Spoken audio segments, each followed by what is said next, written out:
mahasiswi dari Universitas Islam Negeri Araniri, Fakultas Ekonomi dan Bisnis Islam, jurusan Ekonomi Syariah. Saya akan menjelaskan sedikit tentang akuntansi ijarah. Artian dari akad ijarah yaitu akad pemindahan hak guna atau manfaat atau suatu barang atau jasa dalam waktu tertentu dengan membayar upah sewa atau ujroh, tanpa diikuti dengan pemindahan kepemilikan atas barang itu sendiri.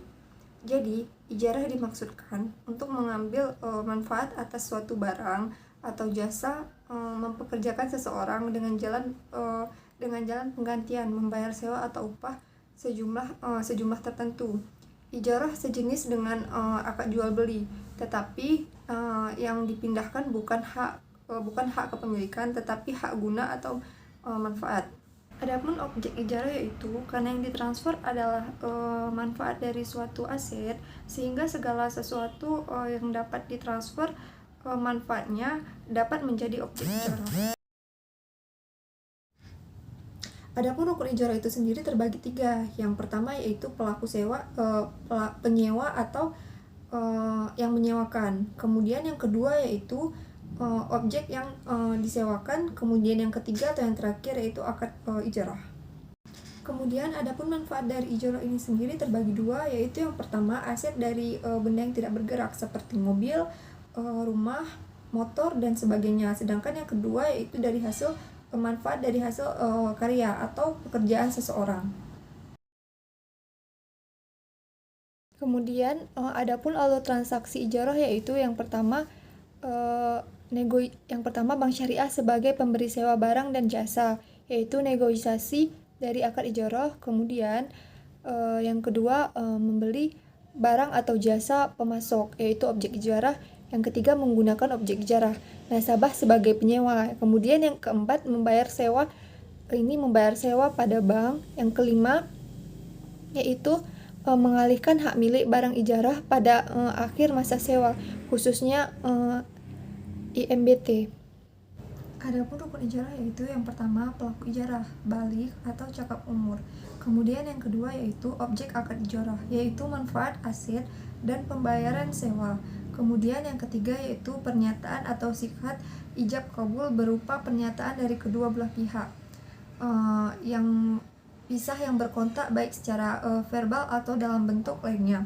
Kedua belah pihak yang harus saling rela, tidak terpaksa dalam melakukan akad.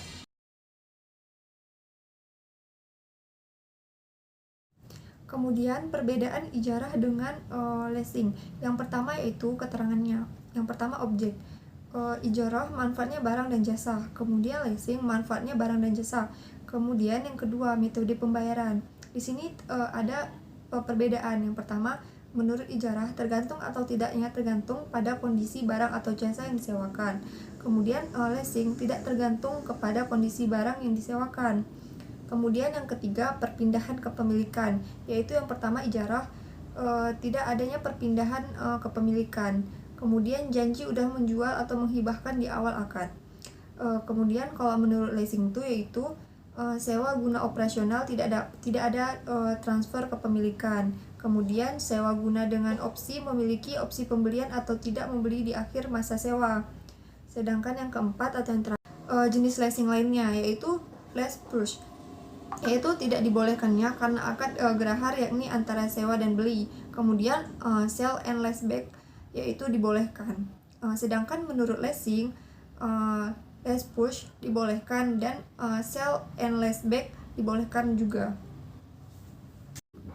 Tadi saya telah menjelaskan sedikit tentang pengertian ijarah itu apa, alur transaksi ijarah bagaimana, kemudian rukun ijarah, perbedaan ijarah dengan leasing, dan ada beberapa lainnya. Sebelum ke contoh, saya akan menjelaskan sedikit tentang bagaimana sih ilustrasi akad ijarah. Adapun ilustrasi akad ijarah yaitu si A ingin mencari rumah kontrakan dengan alasan ingin bekerja di kota Jakarta dengan biaya 20 juta per tahun di daerah Pondok Indah.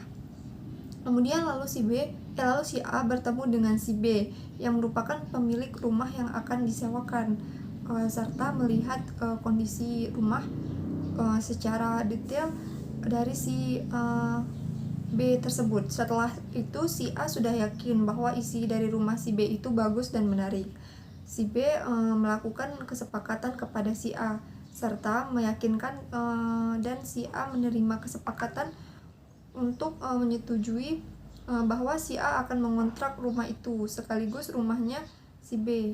Si A mendapatkan manfaat yaitu dengan menempati rumah tersebut dan memanfaatkan semua isi rumah yang ada, sedangkan si B juga mendapatkan manfaat yaitu dengan menerima bayaran dari si A bahwa selama 1 tahun si A tinggal di rumah yang disewakannya. Penjurnalan dan perhitungan transaksi ijarah bagi bank syariah, yaitu PT Namira membutuhkan sebuah mobil untuk keperluan usahanya. Pada bulan Januari 20XA, PT Namira mengajukan permohonan ijarah kepada bank syariah. Adapun informasi tentang penyewaan tersebut adalah sebagai berikut. Harga perolehan barang yaitu sebesar 125 juta. Umur ekonomis barang yaitu 5 tahun atau 60 bulan.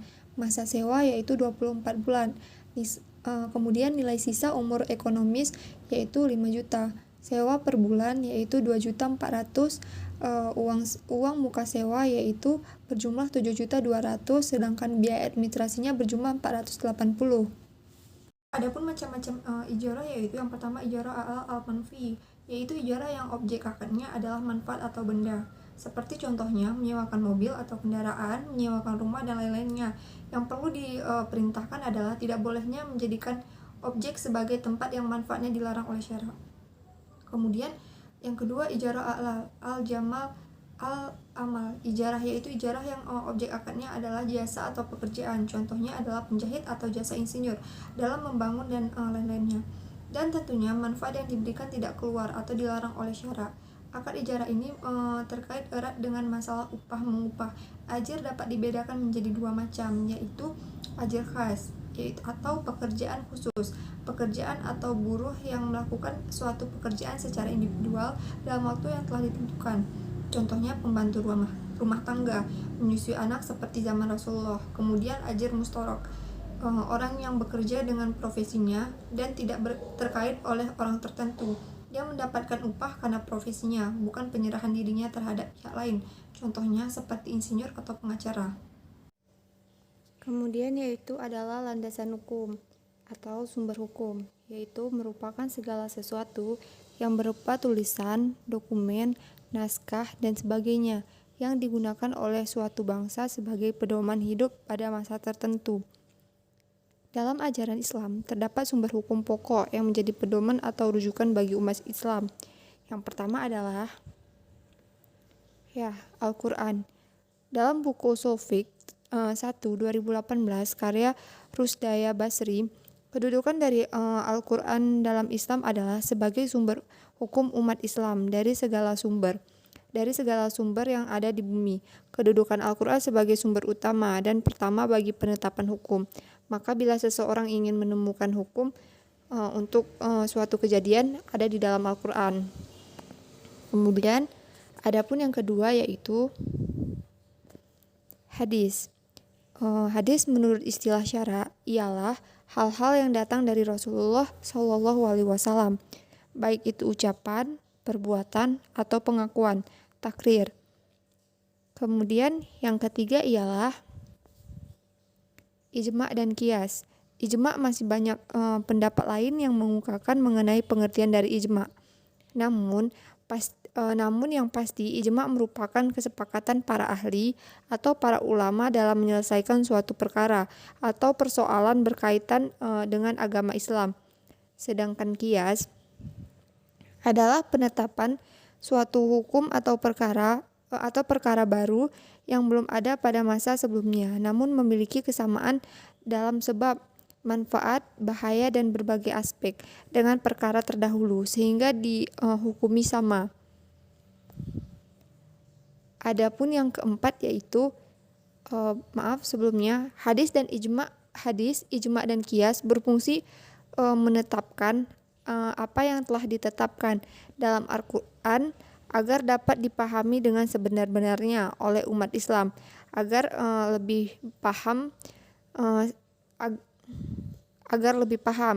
Kemudian yang keempat yaitu kaidah fikih yang didefinisikan sebagai ketentuan umum atau dominan yang dapat diterapkan terhadap kasus-kasus yang terjadi.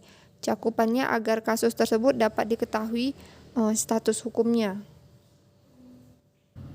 Mungkin hanya sekian yang dapat saya jelaskan tentang akuntansi ijarah. Jika masih banyak kekurangan, saya mohon maaf. Assalamualaikum warahmatullahi wabarakatuh.